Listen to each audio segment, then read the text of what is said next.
নমস্কার, দেখছেন talk to Bangla. আমি অভিষেক রয়েছে আপনাদের সাথে। এই মুহূর্তে যে খবর নিয়ে উপস্থিত হয়েছে, আপনারা জানেন যে এই মুহূর্তে অর্থাৎ গত 2 মাস ধরে অপারেশন লোটাস সেটা চলছিল। অপারেশন লোটাস বলতে ভারতীয় জনতা পার্টি যখন থেকে বাংলা জয় করেছে, তারা অপ্রতিরোধ গতিতে একদম টপ গিয়ারে, ঠিক যেমন গাড়ি চালানো হয় ঠিক তেমন ভাবে অপারেশন লোটাস চালাচ্ছিল। কেন বলছি এই কথা, আপনারা জানেন সেটা।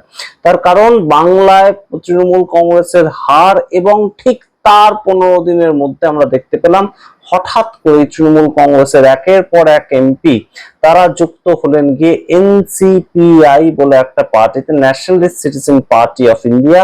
তেমন একটা নামের পার্টি, কেউ যেটা জানতো না, তার খোঁজ কেউ রাখেনি, সেইখানে ত্রিপুরার একটা এনসিপিআই পার্টিতে তারা যুক্ত হলেন।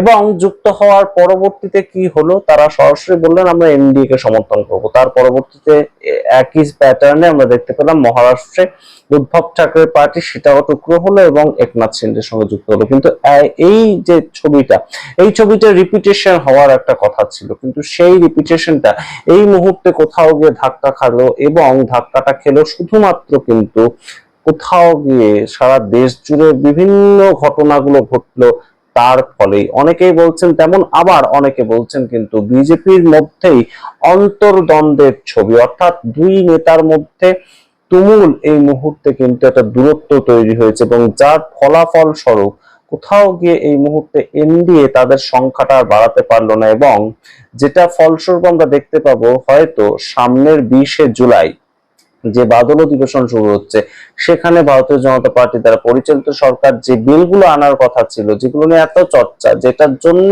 এত তড়িঘড়ি 360 করবার পরিকল্পনা 293 থেকে, সেটা হয়তো শেষ পর্যন্ত তারা করতে পারবে না। অর্থাৎ বিল তারা আনবেই না বাদল অধিবেশনে। সম্পূর্ণ নিয়ে বিস্তারিত ব্যাখ্যা করবো। তার আগে অবশ্যই টক টু বাংলা ইউটিউব চ্যানেলটিকে আপনারা সাবস্ক্রাইব করে দিন যারা এখনো সাবস্ক্রাইব করেনি, এবং অবশ্যই মেম্বারশিপ নিলে আমরা অনেকটা এগিয়ে যেতে সাহস পাবো। পেড মেম্বারশিপ আপনাদের নিতে আমরা রিকোয়েস্ট করছি, কিন্তু তার আগেও রিকোয়েস্ট করছি যারা অবশ্যই সাবস্ক্রাইব করেননি কিন্তু ভিডিও প্রতিনিয়ত আমাদের দেখেন, তারা কাইন্ডলি সাবস্ক্রিপশনটা নিয়ে নেবেন। তাতে অবশ্যই কোনো ধরনের কোনো পেমেন্ট করতে হয় না, শুধুমাত্র সাবস্ক্রাইব বাটনটা আপনারা টিপে দিন। আপনাদের জানাই এই মুহূর্তে যে অপারেশন লোটাস শুরু হয়ে গিয়েছিল, এবং তাদের মূল যে টার্গেটটা ছিল সেটা অবশ্যই ডিএমকে তাদের দল থেকে ভাঙিয়ে আনা, এনসিপি অর্থাৎ শরদ পাওয়ারের পার্টি তাদের দল থেকে ভাঙিয়ে আনা, এবং সেটা প্রক্রিয়াও শুরু হয়ে গিয়েছিল, এবং সমাজবাদী পার্টির কথাও শোনা যাচ্ছিল, আপনাদেরকে জানিয়েছিলাম সেসব খবর। কিন্তু তার সঙ্গেও অনেকগুলো ছোট ছোট পার্টি কিন্তু রয়েছে, যাদের 3জন সাংসদ, যাদের 4জন সাংসদ, সেই পার্টিগুলোকেও কিন্তু একদম ভাঙিয়ে নিয়ে আসার প্রেক্ষাপট তৈরি করেছিল ভারতীয় জনতা পার্টি। যা খবর উঠে আসছিল, আম আদমি পার্টি তাদের ইতিমধ্যেই 7জন রাজ্যসভার সাংসদ ভেঙে চলে গিয়েছে। তার পরবর্তীতে তৃণমূল কংগ্রেসের 20জন সাংসদ লোকসভার তরফ থেকে ভেঙে চলে গিয়েছে, এবং এই মুহূর্তে একদম আম আদমি পার্টির 3জন সাংসদ আছে লোকসভাতে, তাদেরকেও ভাঙিয়ে নিয়ে যাওয়ার একটা প্ল্যান চলছিল।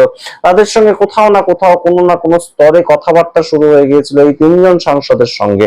এবং তার সঙ্গে আরজেডি অর্থাৎ বিহারে লালু প্রসাদ যাদবের দল, তাদের পক্ষ থেকে 4জন সাংসদ রয়েছেন লোকসভাতে, সেই 4জনের সঙ্গে কোথাও গিয়ে যোগাযোগ করছিলেন, এবং যোগাযোগটা করছিলেন কে?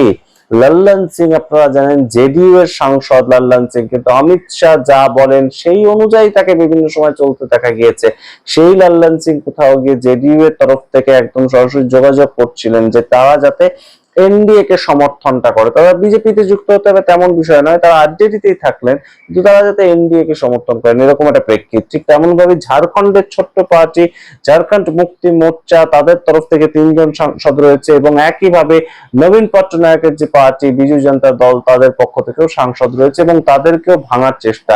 তবে সবচেয়ে বেশি ভাঙার চেষ্টাটা হয়েছিল কিন্তু এই মুহূর্তে পুরোটা একদম তৈরি হয়ে গিয়েছিল মহারাষ্ট্রের এনসিপি পার্টি, শরদ পাওয়ারের পার্টি। সেটা নিয়ে আমরা একটা ডিফারেন্ট ভিডিও করেছি, আপনারা চাইলে গিয়ে দেখতে পারেন। কিন্তু গুরুত্বপূর্ণ বিষয়টা হচ্ছে সেই জায়গাটা থমকে গেল কেন, তার কারণ অনেকে যেটা বলছেন, অনেক পলিটিক্যাল অ্যানালিস্ট যেটা বলছেন যে রাম মন্দিরের ইস্যুটা সামনে চলে এলো, অর্থাৎ কোথাও গিয়ে মহারাষ্ট্রের শিবসেনা যখন উদ্ধব ঠাকরে ভেঙে একনাথ শিন্ডেতে নিয়ে এলেন, 6 জন সাংসদকে, সংখ্যাটা হলো 319। তার পরবর্তীতে রাম মন্দিরের বিষয়টা এতটাই ভারতীয় জনতা পার্টিকে এই মুহূর্তে চাপে ফেলেছে এবং ওর ঘাড়ে দোষ চাপাচ্ছে, ও তার ঘাড়ে দোষ চাপাচ্ছে, এই বিষয়গুলোর মধ্যে এতটাই ভারতীয় জনতা পার্টি ব্যস্ত হয়ে গিয়েছে যে নিজেদের ঘাট থেকে কোথাও গিয়ে একদম এই রাম মন্দিরের যে দোষটা, অভিযোগটা, সেটা সরিয়ে দেওয়ার ক্ষেত্রে তাই তারা এই মুহূর্তে কিন্তু অপারেশন লোটাসটাকে খানিকটা হলেও মুলতবি রাখতে তারা বাধ্যই হয়েছে। বিশেষত উত্তরপ্রদেশে অখিলেশ যাদবের পার্টি একদম ঝাঁপিয়ে পড়েছে বিষয়টার উপর এবং অখিলেশ যাদবের পার্টি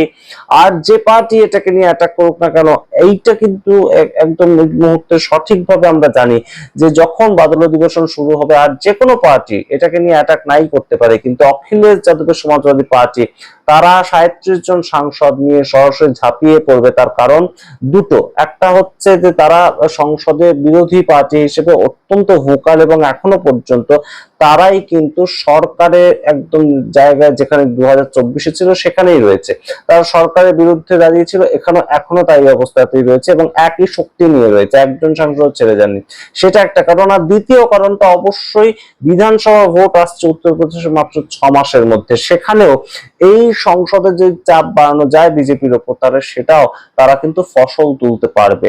এবং গুরুত্বপূর্ণ রাম মন্দির ইস্যুটা প্রথম যিনি সামনে নিয়ে এসেছিলেন তিনি ছিলেন অখিলেশ যাদব। তিনি একটা টুইট করেন এবং সেখান থেকেই সমস্ত বিষয়টাকে নিয়ে চর্চা শুরু হয়। তো এই সামগ্রিক বিষয়ে কিন্তু অবশ্যই এই মুহূর্তে রাম মন্দিরের যে চাপটা সেটা ভারতীয় জনতা পার্টিকে কোথাও একটু ব্যাকফুটে চলে যেতে একদম সমর্থ করেছে এবং অবশ্যই তার সঙ্গে একটা বিষয় ইথানল নিয়ে এই মুহূর্তে সারা দেশ জুড়ে সোশ্যাল মিডিয়াতে ভোরে ভোরে মানুষ পোস্ট করছেন এবং এনডিএ কিংবা একদম ভারতীয় জনতা পার্টিকেও যারা সমর্থন করেন তাদেরকেও রীতিমতন একদম সরাসরি বলতে দেখা যাচ্ছে। সেই সমস্ত রাজনৈতিক দল যারা হয়তো বিজেপির সমর্থন করছেন, অন্ধ্রপ্রদেশের টিডিপি পার্টি কিংবা জেডিইউ দল বিহার থেকে, তারাও কিন্তু বেশ খানিকটা ধাক্কা খাচ্ছেন যে কেন আপনারা এই মুহূর্তে এই ইথানলের বিষয়টাতে বিজেপিকে প্রশ্ন করছেন না। এই ধরনের কথা কিন্তু জেডিইউ এর সমর্থক কিংবা টিডিপি দলের সমর্থক তারা বলতে শুরু করেছে সোশ্যাল মিডিয়াতে। অবশ্যই সেটারও একটা এফেক্ট পড়ছে এবং তার সঙ্গে গুরুত্বপূর্ণ যেটা একদম সরাসরি এই মুহূর্তে যে বিলগুলো আনার কথা সেটা কিন্তু আনা হবে না। এছাড়া অনেকগুলো ফ্যাক্টর রয়েছে, আপনারা জানেন ইতিমধ্যেই যে যন্তর মন্তরে সোনাম ওয়াংচুক যেভাবে 18 দিন অলরেডি হয়ে গিয়েছে হাঙ্গার স্ট্রাইক করছেন, সেইভাবে অবশ্যই ধর্মেন্দ্র প্রধানের ইস্তফা এবং অবশ্যই সেই দাবিটা কিন্তু জোরদার হচ্ছে প্রতিদিন।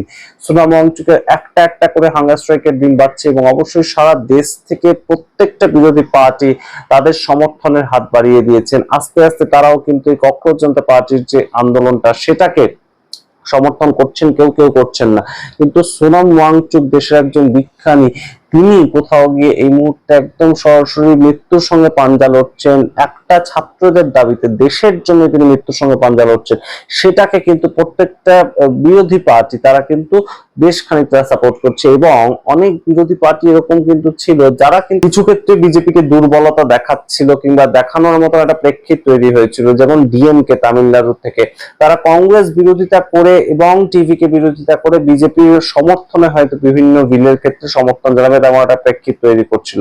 কিন্তু এই যে সামগ্রিক বিষয়টা তারা বুঝতে পারছে যে তামিলনাড়ুতে এই মুহূর্তে বিরোধী পলিটিক্স যদি করতে হয় তাহলে অবশ্যই তার মধ্যে অন্যতম একটা গুরুত্বপূর্ণ ভোট ব্যাংক হচ্ছে যুব ভোট ব্যাংক এবং যাদের দাবি হচ্ছে ধর্মেন্দ্র প্রধানের ইস্তফা। তাই সেই জায়গাগুলোর জন্যও কিন্তু তারা এই মুহূর্তে ডিলিমিটেশন বিল কেন কোনো বিলেই এনডিএ সমর্থন করবে না।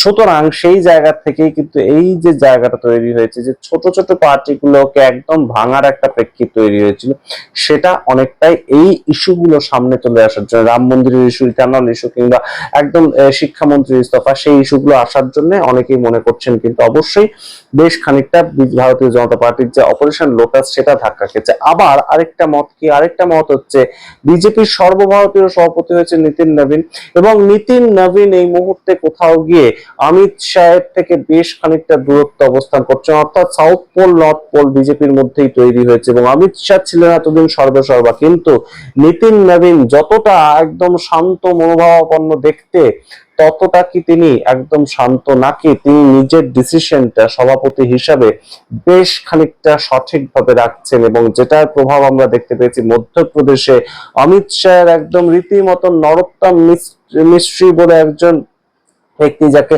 বাই ইলেকশনে টিকিট দেওয়ার কথা ছিল তাকে টিকিটটা দিলেন না শেষ পর্যন্ত ভারতীয় জনতা পার্টির পক্ষ থেকে নীতিন নেবিন। অন্যদিকে সেটার একটা এফেক্ট পড়লো বানকিপুর সিটে, এবং বানকিপুর সিটে একদম নিজের পছন্দ মতন প্রার্থী দিয়েও নীতিন নেবিনকে সেই প্রার্থীকে অভিষেক কুমার বান্টি তাকে কিন্তু প্রত্যাহার করে নিতে হলো তার প্রার্থী পদ। তার কারণ তার নামে বিভিন্ন ধরনের তার পুরনো পাস্ট হিস্ট্রি ঘেটে কিন্তু বিভিন্ন ধরনের প্রমাণ একদম সরাসরি উঠে এসেছিল, এবং সেটা অনেকেই বলছেন কিন্তু দিল্লির তরফ থেকে কোন রকম নেতার নির্দেশে হয়েছিল।